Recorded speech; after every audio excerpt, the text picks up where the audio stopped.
Hi, this is Chris with Davidsons Beer, Wine, and Spirits, Highlands Ranch, and kind of want to talk to you about Jamaican rum today. Jamaican rum is one of my favorite styles of rum. It's one of the most unique styles, not only of rum, but of spirits overall out there. And what makes Jamaican rum unique? Well, there's a little weird answer to that with a couple of weird little names that we're going to talk about. One of which is dunder, one of which is muck. So dunder is kind of what's left over in the still when they've done their first distillation, and there's some goo left in there. So what they do with that is sometimes they'll spread it on crops or try to reuse it again somehow so it's not just dumped out, you know, in the wild to decay. But decay is something that actually goes into Jamaican rum, so this is where it gets a little interesting. So they'll take some of that dunder and they'll transfer that into pits. And these pits are called muck pits. And in the muck pit, the dunder kind of decays over time. They'll also throw like, rotting fruit, for lack of a better term of it, into these muck pits. And what happens is they create all of this bacteria that produces all of these really cool acids. At the time they're in the muck pit, they're not really cool, they're pretty horrible. But as they start the next fermentation, or the next mash, rolling with the new sugar cane and the molasses and all that kind of stuff, they'll go to the muck pit and they'll take a big scoop of that and they'll throw that in there.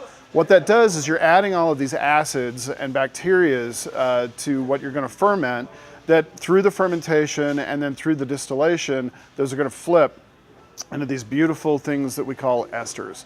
So alcohol esters in Jamaican rums turn into fruit notes. So what originally was really gross and disgusting, through distillation turns into these beautiful notes of banana, mango, papaya, butterscotch, and that's really where the true essence of Jamaican funk comes from. So we kind of go on separate ends of the scale of Jamaican funk. Hampton Estates is a Jamaican distillery that arguably has some of the funkiest rums that have ever been made. The one that you'd most easily be able to point to and say Hampton is going to be Smith & Cross, which comes to us from two different kind of stills at the Hampton Estate. It's very funky, it's big and bold. It's also Navy strength, so we're looking at 114 proof here, folks. So not exactly something you want around for shooters. This is a great addition to many tiki cocktails, but for those of us who really enjoy the Jamaican funk and really love that extra essence and flavor, throw this on the rocks sometime for a real treat, and it is nice. Just take your time with it. We don't want to go blind, right? Another one that is from Hampton, they don't tell you that, is this Stolen Overproof rum is 100% Hampton rum as well. This guy, you're looking at 123 proof. That's maybe why it's only in the 375 ml bottle and not, definitely not in a handle, and maybe not in that 750 ml.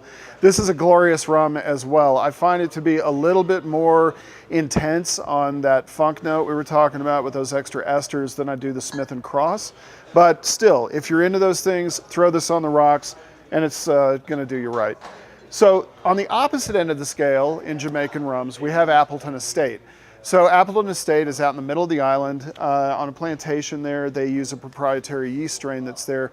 Joy Spence is the master distiller here, and she does not really do funk. She doesn't do the high ester rum. She's producing a product that has much more in common with a cognac than it does the high ester rums of Jamaica. Appleton has several different ranges to choose from. The Appleton Estate Signature Blend, I think, is one of the all-time best cocktail rums. If you're gonna have one gold rum around the house to do everything with, this is a good bet for you, for sure. Then we get into the Reserve Blend, which was Joy Spence's original blend of her own that she brought to Appleton and has won numerous crazy awards all over the place. The 12-year, they have a 21, a 30, and a 50. Just depends how much you want to spend to get up into those. So that's kind of the short and quick of it of Jamaican rums. You can go with the super funk for us well-seasoned rum drinkers who want that extra crazy flavor, or the beauty and the elegance of Appleton Estate rums, which are more on the cognac end of the scale.